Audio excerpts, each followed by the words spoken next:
Hey guys, hello, welcome back to our channel. I am Priya. Me Ayushi, together we प्रियाशी। तो जी हम लोग फिर से आ गए हैं आप लोगों के लिए, आप लोगों की फेवरेट धुकुर धुकुर वाली वीडियो लेकर के। और आज की हॉरर स्टोरी आप लोगों की कुछ ज्यादा ही फेवरेट बनने वाली है। पूछो क्यों? क्योंकि काफी दिनों के बाद हम लोग अपने ही परिवार के, मतलब थोड़े दूर के रिलेटिव की पर्सनल एक्सपीरियंस लेकर के आए हैं। And you won't believe, last horror video में ही हमने ये कहा था कि अगर इंसान की किस्मत अच्छी हो ना तो मौत को जा करके वो छू करके वापस लौट सकता है और उसका बाल भी बांका नहीं होगा। लेकिन वहीं अगर इंसान की किस्मत खराब होती है ना तो एक छोटी सी सुई के चुभने से भी इंसान की मौत हो सकती है। एंड आज की हॉरर स्टोरी इस चीज को काफी अच्छे से जस्टिफाई करने वाली है। साथ ही साथ बॉयफ्रेंड गर्लफ्रेंड, बाबू सोना, लवी डबी, ये सब तभी तक अच्छा लगता है ना जब दोनों पार्टनर जिंदा हो। और अगर प्यार में पागलपन हो तो वो भी अच्छा लगता है, अनलेस और अनटिल जो आपका पार्टनर है वो जिंदा हो। व्हाट इफ मरने के बाद भी आपका पार्टनर आपको डराए, साइको प्रेमी की तरह आपके पीछे पड़ जाए और आपको लाइफ में आगे मूव ऑन करने ही न दे। तो आज की स्टोरी यही सारी चीजों के बारे में है, काफी ज्यादा डरावनी है। साथ ही साथ आपको स्टोरी के एंड में एक बहुत अच्छा लेसन भी मिलने वाला है। तो अब चलो ज्यादा डिले नहीं करते हैं, फटाफट से वीडियो को स्टार्ट करते हैं। पर उससे पहले रानी, आप लोग अपनी सीट की पेटी कस के बांध लीजिए, कान में ईयरफोन डाल के अपने हाथ से फोन को कस के पकड़ के रूम की लाइट्स भी ऑफ कर लीजिए, क्योंकि आज की वीडियो में सीरियसली बता रहे हैं आप लोगों का कलेजा डबल धुकुर धुकुर होगा। और इस वीडियो में धुकुर धुकुर वाली आंटी भी अपने दर्शन जरूर देंगी, तो उसके लिए भी आप लोग चौकन्ना रहिएगा। तो दीदी डिले नहीं करते हैं, जल्दी से वीडियो स्टार्ट करते हैं। तो आज की स्टोरी शुरू करने से पहले आप लोगों की एक बहुत ही ज्यादा वियर्ड डिमांड थी जो आप लोग काफी समय से करते आ रहे थे। आप लोगों का ये कहना था ना कि दीदी नामकरण तो आप लोग हमेशा करते हो पर कभी अपना नाम क्यों नहीं रखते हो। तो चलो ठीक है, आज आपकी इस डिमांड को हम लोग पूरा कर ही देते हैं। तो आज की जो स्टोरी होने वाली है ना उसमें 3 मुख्य किरदार होने वाले हैं, एक लड़का एंड 2 लड़कियां। तो जो लड़का है उसका नाम हम लोग रख देते हैं अमन, और जो 2 लड़कियां हैं ना उसमें से पहली लड़की का नाम हम लोग रख देते हैं प्रिया और दूसरी लड़की का नाम हम लोग रख देते हैं आयुषी।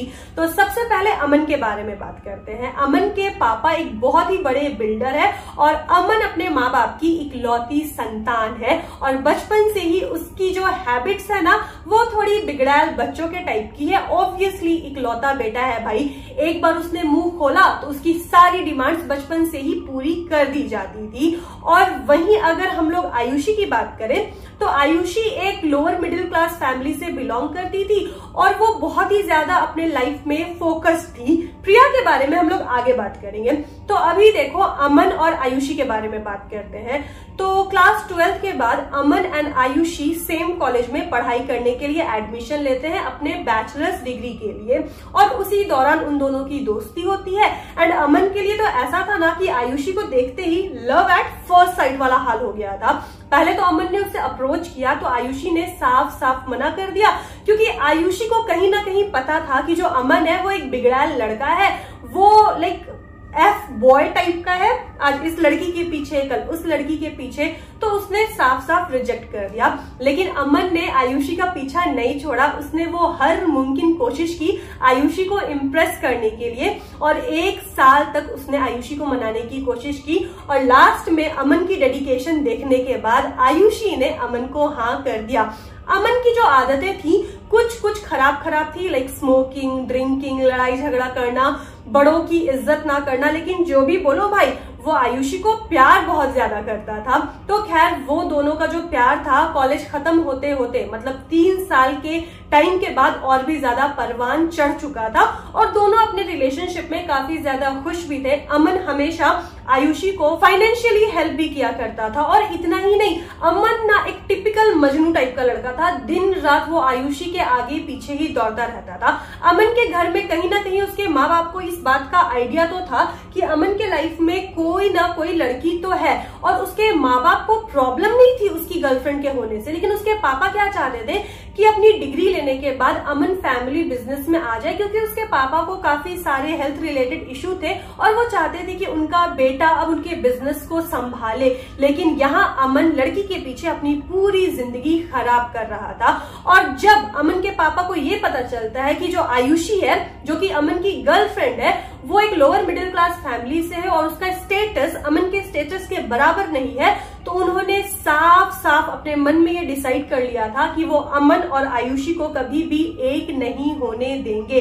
और इसलिए उन्होंने अमन को साफ साफ ये कह दिया था कि बेटा देख, तू किसी और लड़की को ले आ, मैं उससे तेरी शादी करवा दूंगा, पर आयुषी के साथ मैं तेरी शादी नहीं करवा सकता हूँ, और अगर तूने जिद किया तो मैं अपनी पूरी प्रॉपर्टी से तुझे निकाल दूंगा।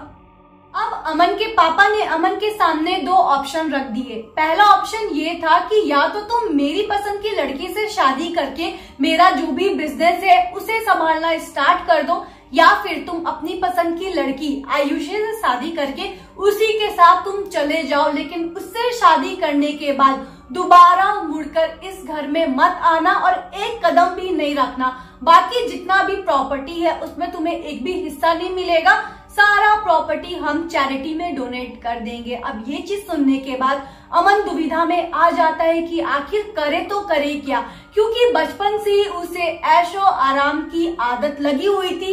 ऐशो आराम और बिना किसी एक पैसे के उसके दिन का एक गुजारा भी नहीं होने वाला था। अब अमन ने यहाँ पर देखो एक दिमाग लगाया और उसने अपने पापा का जो पहला ऑप्शन था कि आपकी पसंद की लड़की से हम शादी करेंगे, वो चीज एक्सेप्ट कर ली। लेकिन उसने अपने बैक ऑफ द माइंड में ये सोच लिया था कि भलाई इसी में है कि पापा अभी जिस भी लड़की से हमको शादी करने को कह रहे हैं हम शादी कर लेते हैं, और शादी के कुछ दिनों के बाद क्या करेंगे ना कि उस लड़की को हम डाइवोर्स दे देंगे। उसके बाद जब सारा प्रॉपर्टी और बिजनेस मेरे हाथों में आ जाएगा, उसके बाद वापस से हम आयुषी से शादी कर लेंगे। वैसे भी आयुषी भी मेरे से बहुत ज्यादा प्यार करती है, तो उसे मनाने में भी ज्यादा दिक्कत नहीं आएगी। पर यहाँ पर अमन के पापा भी बहुत ज्यादा चालाक थे। वो ओवरनाइट ही पता नहीं कहां से लड़की लाते हैं और तुरंत से अमन की शादी करवा देते हैं, और उस लड़की का नाम था प्रिया। ऐसे देखा जाए तो प्रिया का स्टेटस भी काफी अच्छा खासा था, अच्छे घराने से वो बिलोंग करती थी और नेचर की भी वो काफी अच्छी थी। लेकिन यहाँ पर अमन का तो कुछ और ही प्लान चल रहा था। लेकिन अमन के शादी के बारे में अभी तक आयुषी को कोई भी जानकारी नहीं थी। यहाँ पर शादी होने के बाद ना अब अमन आयुषी को कॉल कर सारी सच्चाई बता देता है कि तुरंत से उसके साथ अभी क्या क्या हुआ है। ये चीज सुनने के बाद आयुषी सदमे में चली जाती है। एक सेकंड में ही उसकी दुनिया मानो कि पलट जाती है। उसे समझ में ही नहीं आ रहा था कि अमन उसके साथ मजाक कर रहा है या फिर सच बोल रहा है। यहाँ पर आयुषी को सबसे ज्यादा झटका तो इस बात का लगता है कि लास्ट नाइट उसने अमन से बात की थी और अमन ने शादी वाली बात का जिक्र भी नहीं किया था। एंड अगले ही रात अमन कॉल करके ये बताता है कि उसने शादी कर ली है। अमन ने आयुषी को सारी सच्चाई बताई कि उसके पापा ने क्या क्या शर्त अमन के सामने रखी थी और अपने प्लान के बारे में भी बताया। लेकिन आयुषी को सबसे ज्यादा बुरा ये लगा ना कि पैसे और आयुषी के बीच में अमन कंफ्यूज हो गया। यहाँ पर आयुषी ये एक्सपेक्ट कर रही थी कि अमन आयुषी को चूज करेगा, ना कि पैसों को चूज करेगा। तो अमन आयुषी को ये बोल करके सफाई देता है कि अरे आयुषी, मैंने पैसे कहाँ चूज किए, मैंने तो पैसे और तुम्हें दोनों को चूज किया है। अगर पैसे नहीं होंगे तो हमारा फ्यूचर कैसे अच्छा होगा। हालांकि अमन ने लाख सफाइयां दी, लेकिन कहीं ना कहीं अब आयुषी का दिल टूट चुका था, बस इसलिए कि अमन अगर आज पैसे के लिए उसे धोखा दे सकता है ना, तो इन फ्यूचर उसे पैसे के लिए और भी बड़े बड़े धोखे दे सकता है। लेकिन यहाँ अगर अमन और प्रिया की बात करें तो शादी के बाद भी अमन प्रिया से बात भी नहीं करता था। दोनों एक कमरे में रहते थे लेकिन अजनबियों की तरह रहते थे। आपस में ना बातचीत होती थी, ना ही कोई इंटरेक्शन होती थी। यहाँ पर बेचारी प्रिया को ये नहीं समझ में आ रहा था कि उसके साथ हो क्या रहा है। इधर प्रिया अमन के लाइफ में और साथ ही साथ अमन के फैमिली में एडजस्ट होने का ट्राई कर रही थी, पर इधर अमन प्रिया को 1 मिनट का भी भाव नहीं दे रहा था। हालांकि प्रिया को पता था कि ये एक अरेंज मैरिज है, चीजों को सेटल होने में टाइम लगेगा, लेकिन इतना भी क्या जल्दी कि आप 1 मिनट भी मेरे से बात नहीं कर रहे हो। लेकिन यहाँ पर प्रिया पूरी तरह से अमन को स्पेस दे रही थी, उसकी बातों को समझ रही थी। लेकिन अभी शादी के 2 ही दिन क्या हुए थे, अचानक से अमन आकर प्रिया को सारी सच्चाई बता देता है कि देखो प्रिया, मेरे लाइफ में एक लड़की है जिससे हम बहुत ज्यादा प्यार करते हैं, तो इस शादी में ना तुम हमसे कोई भी उम्मीद लगा के मत बैठना। ये चीज सुनने के बाद ना प्रिया के होश ही उड़ गए थे। उसे ये समझ में नहीं आ रहा था कि आखिर अभी जो भी उसने सुना क्या वो सच था। उसने तो ये चीज अमन के मुंह से एक्सपेक्ट ही नहीं करी थी कि ऐसा कुछ भी हो सकता है। अभी प्रिया तो चीजों को समझ ही रही थी, पर इधर से देखो अमन आयुषी को मनाने की भी कोशिश कर रहा था, लेकिन अब अमन के हाथ से आयुषी भी जा रही थी, क्योंकि आयुषी को कहीं ना कहीं एक्स्ट्रा मैरिटल अफेयर में नहीं रहना था। उसे पता चल चुका था कि अमन की शादी प्रिया से हो चुकी है, उसकी अब एक फैमिली बन चुकी है, तो वो अपनी फैमिली बसाने में कॉन्सेंट्रेट करे। हम धीरे धीरे ना अपने समय के अनुसार लाइफ में तो मूव ऑन कर ही लेंगे। अब इधर से प्रिया भी इस शादी में कोई एफर्ट्स नहीं डाल रही थी, क्योंकि उसे कहीं ना कहीं ये पता चल चुका था कि अमन के मन के अंदर क्या फीलिंग्स है, तो वो भी बस इस शादी को एक समझौता मानकर निभाई जा रही थी। इधर से आयुषी भी अमन के कॉल्स और डीएम से परेशान हो गई थी, और उसने लास्टली क्या किया, अमन को हर जगह से ब्लॉक कर दिया। पर यहाँ पर अब देखो आयुषी का इग्नोर करना ना अमन के ईगो में कहीं ना कहीं लग चुका था, क्योंकि बचपन से ही ना उसे हर चीज ना यूं मिल जाती थी, और आयुषी का ऐसे इग्नोर करना अब उसे ये पसंद नहीं आ रहा था। अब अमन आयुषी का पीछा करते करते उसके ऑफिस के नीचे दिन भर खड़ा रहता था, आयुषी के मोहल्ले में घूमता रहता था, उसके घर के बाहर आके खड़ा हो जाता था। मतलब आयुषी को अमन के कारण एम्बैरेसमेंट सहनी पड़ रही थी, और एक बार तंग आकर के आयुषी ने प्लान किया कि वो अमन से बात करेगी। आयुषी ने अमन को कॉल लगाया और उससे कहा कि भाई तेरी शादी हो चुकी है, तू अपने परिवार के साथ खुश रहना, उस लड़की की जिंदगी क्यों बिगाड़ रहा है जिसने तेरे से शादी की है। पर अमन ने कहा कि देख आयुषी, मैं बस तेरे से प्यार करता हूँ, मैं कुछ दिनों के बाद प्रिया को डाइवोर्स दे दूंगा। और इसके बाद आयुषी अमन को समझाना छोड़ देती है, क्योंकि वो समझ चुकी थी अमन को समझाना सिर पर पत्थर मारने के बराबर है। खैर उसी रात में फिर से अमन आयुषी को बार बार वीडियो कॉल करने लगा था, तकरीबन 1 से 1:30 बजे के बीच में। पहले तो आयुषी ने कॉल्स को इग्नोर किया, लेकिन 100 से ज्यादा मिस्ड कॉल्स हो गए थे। आयुषी ने फाइनली फोन रिसीव किया, और वो क्या देखती है कि अमन नशे में धुत है, और वो एक टेबल के ऊपर खड़ा है, उसके ऊपर पंखा है, पंखे पर एक चादर लटक रही है, और वो आयुषी को देखते ही रोने लगा और उसे धमकी दे रहा था कि आयुषी अगर तुम मेरी बात नहीं मानोगी, मेरे लाइफ में वापस नहीं आओगी ना, तो मैं अपने आप को नुकसान पहुंचा दूंगा। यहाँ पर आयुषी को पता चल चुका था कि ये सब अमन की प्लानिंग है, वो अपने आप को कभी नहीं नुकसान पहुंचाने वाला है। आयुषी ने इन सब चीज को लाइटली लिया, और वो अमन को समझा रही थी कि भाई तू अपने लाइफ में खुश रहना, क्यों उस लड़की की लाइफ खराब कर रहा है जिसके साथ तेरी शादी हुई है। और यहाँ पर अमन कुछ भी सुनने और समझने को तैयार ही नहीं था, और अमन नशे में भी था, जिस कारण से स्टूल पर उसकी बैलेंस नहीं थी। बैलेंस बिगड़ती है और गलती से कुछ ऐसा हो जाता है ना जो कि किसी ने सोचा भी नहीं था। आयुषी के आंखों के सामने अब अमन जा चुका था, उसने आंखों के सामने अमन को तड़पते हुए देखा था। वो वीडियो कॉल पे चिल्लाते रह गई, लेकिन उसकी चीख सुनने के लिए कोई नहीं था।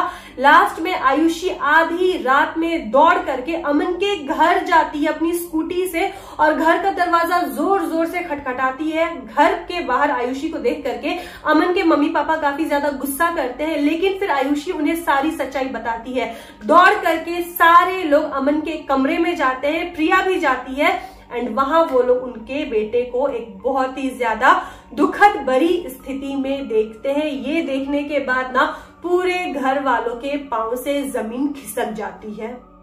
अब अमन इस दुनिया से जा चुका था। उसके श्राद्ध के बाद अब क्या होता है, प्रिया के परिवार वाले आके भी प्रिया को अपने घर ले जाते हैं, क्योंकि प्रिया ने भी अब सारी सच्चाई खुलकर अपने घर के सामने रख दी थी। अब यहाँ पर अमन के मौत के बाद धीरे धीरे ये सारी चीजें मोहल्ले में फैलने लगी थी कि आखिर अमन के साथ क्या हुआ था। और इन सारी चीजों के बीच में कहीं ना कहीं आयुषी का नाम भी आ रहा था। इधर से आयुषी के घर में भी पुलिस का आना जाना लग चुका था, क्योंकि कॉल हिस्ट्री में उसका नंबर भी दिखाई दे चुका था। अब यहाँ पर आयुषी के पापा ने क्या सोचा ना कि बात ज्यादा बिगड़े ना तो जल्दी से क्या करते हैं, आयुषी की शादी भी कर लेते हैं, क्योंकि बाद में अगर सारी बातें सबको पता चल जाएंगी तो आयुषी का भी शादी होना मुश्किल हो जाएगा। यहाँ आयुषी को भी अच्छा पति मिल जाता है, वो शादी कर अब अपने ससुराल भी चली जाती है। अब आयुषी के शादी के बाद सबको ये लगा कि सारी चीजें ठीक हो जाएगी, लेकिन अब शादी के बाद देखो चीजें कैसे बिगड़ने लगती है। शादी के बाद अब अमन की जो आत्मा थी आयुषी को हॉन्ट करने लगी थी। अमन की आत्मा अब पीछा करते करते आयुषी के ससुराल पहुंच गई थी। अब ना अचानक से अमन आयुषी को दिखाई देने लगा था आयुषी के कमरे में। पहले तो आयुषी को ये लगा कि ये उसका वहम है, लेकिन अगर बाथरूम में भी आयुषी जाती तो उसे अचानक से ऐसा लगता कि सामने से अचानक से अमन आकर उसके सामने खड़ा हो चुका है। आयुषी डर जाती थी, लेकिन वो डर के बेचारी चुप्पी साध कर सारी चीजें सह रही थी, क्योंकि अभी तक सारी चीजों के बारे में उसके पति को कानों कान खबर नहीं थी। अब यहाँ पर आयुषी के पति की भी नाइट शिफ्ट थी। अब रात में भी आयुषी को अकेले ही अपने कमरे में सोना पड़ता था, लेकिन जैसे ही रात को आयुषी सोने जाती अचानक से उसे ऐसा लगता कि वेंटिलेटर पे कोई बैठा हुआ है लड़के के परछाई के आकार में। कभी आयुषी को ऐसा लगता कि छज्जे से उसे कोई देख रहा है, कभी आयुषी को ऐसा लगता कि पंखे से कोई लटक रहा है, और कभी कभी तो उसे अचानक से अमन जो परफ्यूम यूज करता था ना उसकी स्मेल आने लगती थी। साथ ही साथ आयुषी को ये भी फील होता था कि जब वो सोई हुई है ना अचानक से उसकी आंख खुलती थी और लगता था कि अमन भी सोया हुआ है और आयुषी को ही घूर रहा है। अब आयुषी पागल की तरह बिहेव करने लगी थी। वो कभी भी अकेले नहीं रहना चाहती थी। रात को तो छोड़ी दो, दिन में भी ना आयुषी अकेले नहीं रहना चाहती थी। अब तो उसके कान भी बजने लगे थे। उसे ऐसा लगता था कि जब वो किचन में खाना बनाती थी तो पीछे से अमन आयुषी कह के पुकार रहा है। रात में जब वो सोती थी तो ऐसा लगता था कि अमन उसे आयुषी कह के पुकार रहा है, और कभी कभी तो उसे अमन के ही आवाज में किसी के रोने की आवाज भी आती थी। और सबसे वियर्ड चीज क्या होती है आप लोगों को पता है? संडे का दिन था, आयुषी के पति की ड्यूटी नहीं थी, रात में वो भी कमरे में थे।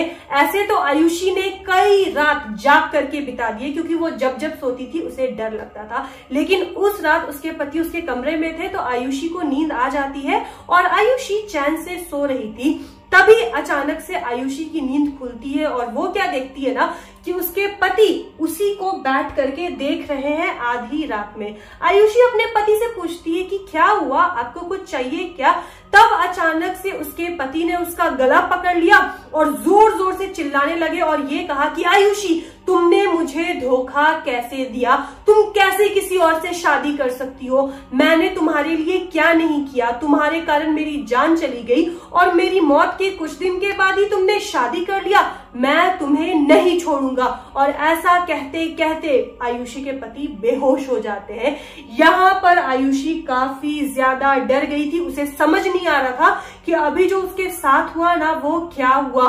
वो क्या करती है, दौड़ करके पूजा रूम में जाती है, हनुमान चालीसा उठाती है और उसके बाद ग्लास में पानी ला करके अपने पति के फेस पर छिड़कती है डरते डरते। वो अपने सास ससुर को बता भी नहीं सकती थी कि उसके पति के शरीर पर अभी उसके बॉयफ्रेंड की आत्मा आई थी। बेचारी तो ऐसे सिचुएशन में फंस चुकी थी ना कि आगे जाओ तो कुआं, पीछे जाओ तो खाई। अब आयुषी किसके साथ अपनी प्रॉब्लम शेयर करे ना उसे समझ में नहीं आ रहा था। जब उसके पति को होश आता है, उसके पति पूछते हैं कि अभी मुझे कुछ हुआ था क्या? आयुषी बोलती है कि नहीं नहीं, मे बी आपको कमजोरी हो गई होगी, आप बेहोश हो गए थे, आप टेंशन मत लो, ये पानी पियो और सो जाओ। इस रात की घटना ने आयुषी को अंदर तक से झकझोर के रख दिया था। उसने क्या किया, अपनी माँ को फोन लगाकर सारी बातें बता दी। अब यहाँ पर उसकी मम्मी भी टेंशन में आ गई थी क्योंकि उसकी बच्ची की जो शादी थी वो खतरे में आ चुकी थी। लेकिन अभी तक आयुषी ने अपना मुंह बंद रखा था उसके पति को और साथ ही साथ उसके ससुराल वालों को इन सारी चीजों के बारे में कोई भी जानकारी नहीं थी। अब इधर शादी के बाद आयुषी का और उसके पति का ना रिश्ता भी धीरे धीरे मजबूत होने लगा था, दोनों में नजदीकियां आने लगी थी। लेकिन अब आयुषी ने ना एक चीज नोटिस करना शुरू कर दिया था। जब भी वो अपने पति के साथ कोई भी रोमांटिक सिचुएशन में होती थी या फिर कोई भी रोमांस करती, तब ना उसके पति के साथ कोई भी हादसा हो जाता था और वो हादसा ना काफी जानलेवा होता था। और आयुषी को ऐसा लगने लगा था कि उसके पति की ना कोई जान लेने की कोशिश कर रहा है या फिर उसके पति को कोई नुकसान पहुंचाने की कोशिश कर रहा है।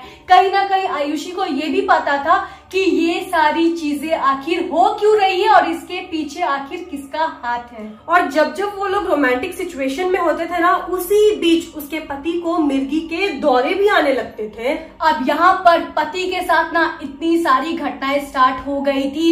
अब यहाँ पर आयुषी के ससुराल वालों को ये लग रहा था कि पक्का बहू के पाँव जो है ना वो अशुभ है। जब से इसकी शादी हमारे बेटे से हुई है तब से हमारे बेटे को जान का कोई ना कोई खतरा बना ही हुआ है। लेकिन बेचारी आयुषी अपने ससुराल वालों को क्या ही समझाती। उसने यही सोचा कि हम अपने पति से अब दूरी बनाए रखेंगे, ना ही हम अपने पति के नजदीक आएंगे और ना ही मेरे पति को कोई भी नुकसान होगा। पर ये दूरियां ना अब धीरे धीरे कड़वाहट में बदलने लगी थी क्योंकि आयुषी के पति को अब ये समझ में नहीं आ रहा था कि मेरी पत्नी मेरे को इग्नोर क्यों कर रही है। यहाँ पर आयुषी के साथ ऐसी और भी घटनाएं हो रही थी जो सुनने में ही ना बहुत ही ज्यादा डरावनी है। पता नहीं आयुषी ने उन सारी चीजों को कैसे बर्दाश्त किया।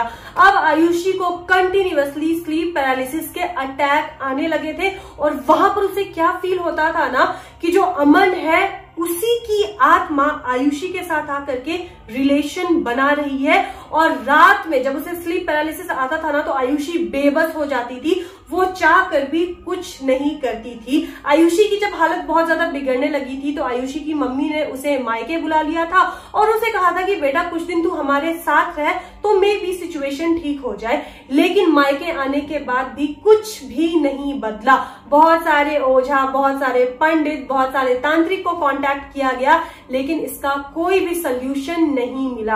अब आयुषी की अगर बात को साइड रखते और प्रिया की बात करें तो इन सारी चीजों को होते होते तकरीबन 1 साल हो चुके थे और प्रिया के लिए भी अब दूसरा लड़का देखा जाने लगा था। प्रिया की भी शादी हो गई थी इस बीच और यू वोंट बिलीव प्रिया के साथ भी वही सारी चीजें होने लगी थी ना जो आयुषी के लाइफ में हो रही थी। आयुषी को अमन की आत्मा परेशान कर रही थी क्योंकि आयुषी ने कहीं ना कहीं अमन को धोखा दिया था, ऐसा अमन का सोल सोचता था। लेकिन प्रिया ने तो धोखा नहीं दिया था, प्रिया का तो अमन से कोई लेना देना ही नहीं था। यहाँ पर तो अमन ही था जिसने प्रिया को साफ साफ इग्नोर किया था। तो मरने के बाद आखिर वो प्रिया के पीछे क्यों पड़ गया था?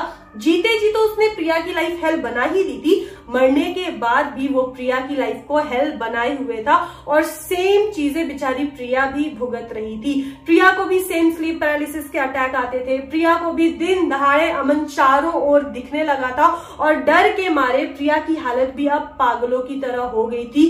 दोनों लड़कियों की जिंदगी ना अमन ने बर्बाद कर दी थी इस दुनिया से जाने के बाद भी।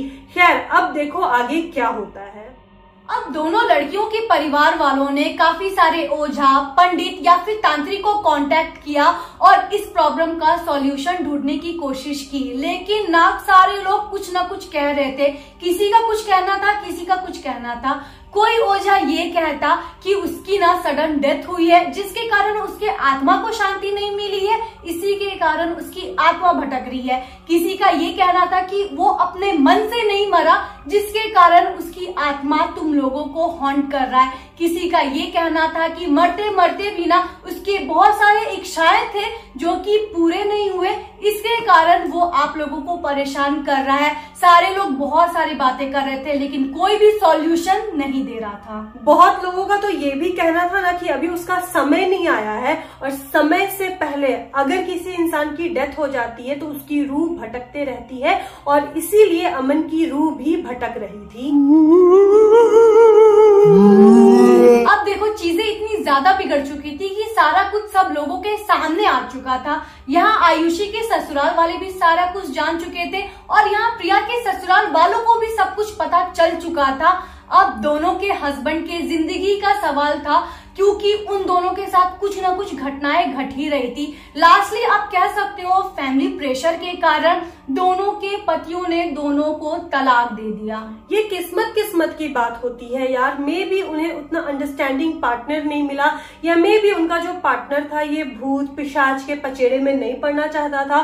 क्योंकि हमने ऐसे बहुत सारे केसेस देखे हैं जहां अरेंज मैरिज के बाद भी अगर बीवी पर या पति पर ऐसा कोई ब्लैक मैजिक या नेगेटिव एनर्जी वाली प्रॉब्लम होती है ना, तो उनके पार्टनर ने उनका साथ दिया है। लेकिन दोनों लड़कियां ना बहुत ही ज्यादा बदकिस्मत निकली इस मामले में, और अभी भी दोनों लोग इस प्रॉब्लम से जूझ रही है। अभी भी अमन की जो रूह है उन दोनों को काफी ज्यादा परेशान करती है, हॉन्ट करती है। और बेचारी प्रिया, उसकी हालत तो इतनी ज्यादा बीच में खराब हो गई थी ना कि काफी टाइम तक वो मेंटल असाइलम में भी रही थी। जब हालत थोड़ी ठीक हुई वापस से वो घर आई, लेकिन घर आने के बाद फिर से उसकी हालत खराब हो गई और आज भी प्रिया मेंटल असाइलम में है।